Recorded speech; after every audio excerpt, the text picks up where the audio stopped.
ఆకాశవాణి ప్రాంతీయ వార్తలు చదువుతున్నది కల్పన మధిర. ముఖ్యాంశాలు: హెచ్పివి టీకా కార్యక్రమాన్ని జాతీయ స్థాయిలో ప్రధానమంత్రి నరేంద్ర మోదీ ఈరోజు ప్రారంభించారు. ముఖ్యమంత్రి నారా చంద్రబాబు నాయుడు విజయనగరం జిల్లాలో ఈరోజు పర్యటిస్తున్నారు. రాష్ట్రంలో మౌలిక సదుపాయాలకు కొదవలేదని ఐటీ శాఖ మంత్రి నారా లోకేష్ పేర్కొన్నారు. కల్తీ పాలు తాగి అనారోగ్యం బారిన పడిన బాధితులకు ప్రభుత్వం అన్ని విధాలా అండగా ఉంటుందని మంత్రి నిమ్మల రామానాయుడు తెలిపారు. 3వ ప్రపంచ తెలుగు మహాసభలు ఈరోజు ప్రారంభమయ్యాయి.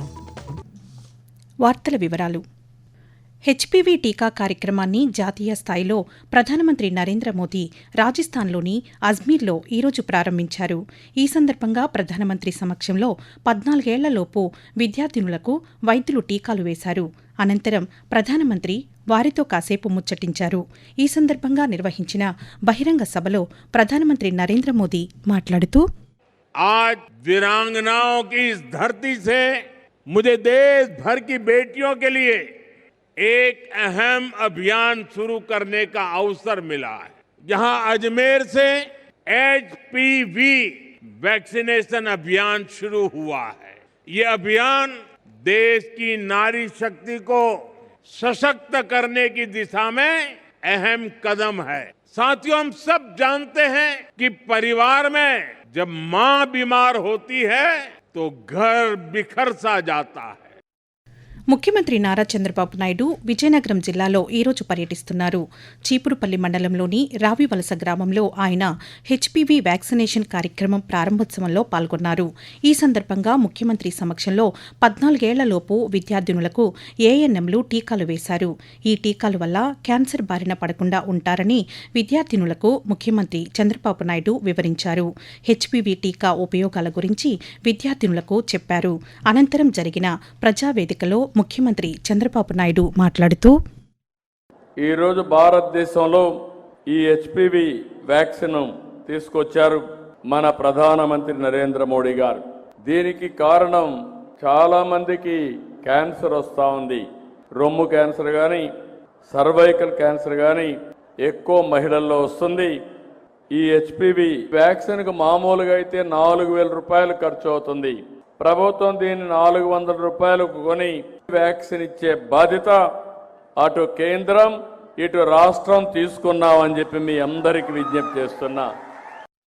రాష్ట్రంలో మౌలిక సదుపాయాలకు కొదవలేదని ఐటీ శాఖ మంత్రి నారా లోకేష్ పేర్కొన్నారు.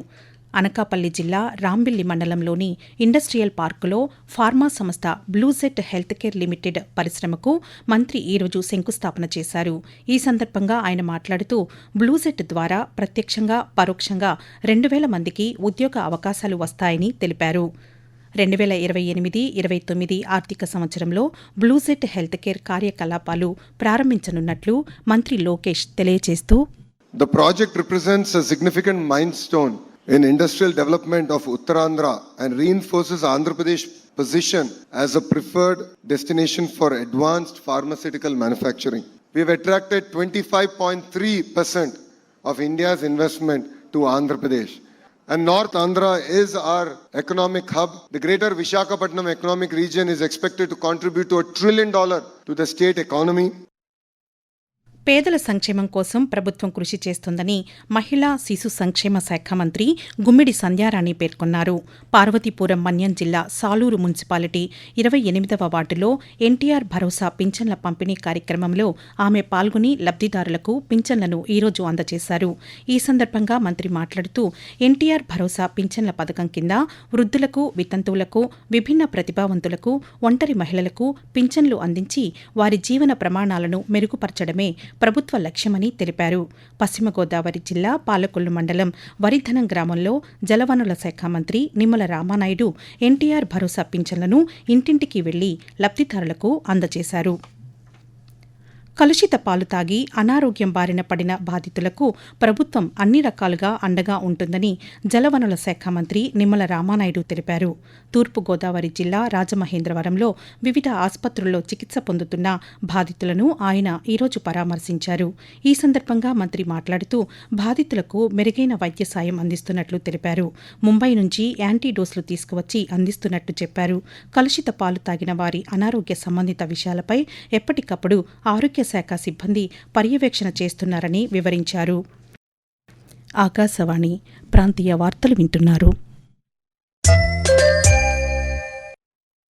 మూడో ప్రపంచ తెలుగు మహాసభలు అంబేద్కర్ కోనసీమ జిల్లా అమలాపురంలోని కిమ్స్ వైద్య కళాశాల ప్రాంగణంలో ఈరోజు ప్రారంభమయ్యాయి. 2 రోజుల పాటు జరిగే ఈ మహాసభలకు మొదటి రోజు ఒడిశా గవర్నర్ ఖమ్మంపాటి హరిబాబు, ప్రవచనకర్తలు చాగంటి కోటేశ్వరరావు, గరికపాటి నరసింహారావు హాజరయ్యారు. తెలుగు భాష పరిరక్షణకు 1వ తరగతి నుంచి ఇంటర్ వరకు తెలుగు తప్పనిసరి చేసేలా శాసనసభలో బిల్లు ప్రవేశపెట్టేలా చర్యలు తీసుకుంటామని శాసనసభాపతి చింతకాయల అయ్యన్న పాత్రుడు ప్రారంభ ఉపన్యాసంలో తెలియజేస్తూ, తెలుగుదనం గురించి, తెలుగు భాష గురించి మాట్లాడుతూ ఉంటారు విదేశాల్లో ఉన్నవాళ్ళు. కానీ మన రాష్ట్రంలో మనం మాట్లాడలేదు. ఆంధ్ర రాష్ట్రంలో 1వ తరగతి నుంచి కనీసం ఇంటర్మీడియట్ వరకు ప్రతి స్కూల్లో ఇంగ్లీష్ మీడియంలో ఎక్కడైనా సరే తెలుగు పాఠ్యం తీరవలసిందే. తర్వాత ఇష్టం తెలుగు మాత్రం నేర్చుకోవాలని చెప్పి ఒక నిర్ణయం తీసుకోవడం జరిగింది. అసెంబ్లీలో పెట్టి దాని తీర్మానం కూడా చేయాలని చెప్పి కూడా మేము నిర్ణయం తీసుకోవడం జరిగిందని చెప్పి మనం చేస్తాం. ప్రధానమంత్రి సూర్యఘర్ యోజన పథకం కింద ఎస్సీ, ఎస్టీ వినియోగదారులందరికీ ఎటువంటి ఖర్చు లేకుండా ఉచితంగా రూఫ్ టాప్ సోలార్ ప్యానెల్స్ను ప్రభుత్వం ఏర్పాటు చేస్తుందని నంద్యాల జిల్లా కలెక్టర్ రాజకుమారి తెలిపారు. నంద్యాల పట్టణంలోని ఎన్జీఓ కాలనీ, పొన్నాపురం ఎస్సీ కాలనీలో ఈ పథకం కింద ఏర్పాటు చేస్తున్న 2 కిలోవాట్ల రూఫ్ టాప్ సోలార్ యూనిట్ల స్థాపన ప్రారంభ కార్యక్రమంలో ఆమె నిన్న పాల్గొన్నారు. ఈ సందర్భంగా కలెక్టర్ మాట్లాడుతూ కేటాయించిన లక్ష్యాలను నిర్ణీత గడువులోగా పూర్తి చేయాలని చెప్పారు. సోలార్ ప్యానెల్ ఏర్పాటు పనులను వేగవంతం చేయాలని సంబంధిత వెండర్ ప్రతినిధులకు కలెక్టర్ ఆదేశాలు జారీ చేశారు. తిరుమలలోని అన్నమయ్య భవనంలో తిరుమల తిరుపతి దేవస్థానం పాలక మండలి సమావేశం ఈరోజు జరుగుతుంది. టీటీడీ చైర్మన్ బీఆర్ నాయుడు అధ్యక్షతన జరుగుతున్న ఈ సమావేశంలో టీటీడీ ఈవో రవిచంద్ర, అదనపు ఈవో వెంకయ్య చౌదరి, పాలక మండలి సభ్యులు హాజరయ్యారు. 5,400 కోట్ల రూపాయల వార్షిక టీటీడీ బడ్జెట్ ఆమోదం కోసం ప్రతిపాదనలపై చర్చ జరుగుతోంది. అలాగే రిలయన్స్ సహకారంతో అధునాతన సాంకేతికతతో నూతన అన్నదాన భవనం నిర్మాణంపై చర్చిస్తున్నారు. టీటీడీ విద్యాసంస్థల్లో ప్రమాణాలు పెంచడంతో పాటు మొత్తం 87 అంశాలతో కూడిన అజెండాతో టీటీడీ పాలక మండలి సమావేశం జరుగుతుంది. ఐసీసీ పురుషుల టీ20 ప్రపంచ కప్లో భాగంగా సూపర్ 8 గ్రూప్ 2లో శ్రీలంక, పాకిస్తాన్ జట్లు తలపడనున్నాయి. శ్రీలంకలోని పల్లెకెలెలో ఈరోజు రాత్రి 7 గంటలకు మ్యాచ్ ప్రారంభం కానుంది. కలకత్తాలోని ఈడెన్ గార్డెన్స్ వేదికగా సూపర్ 8 గ్రూప్ 1లో రేపు భారత్, వెస్టిండీస్ జట్లు తలపడనున్నాయి.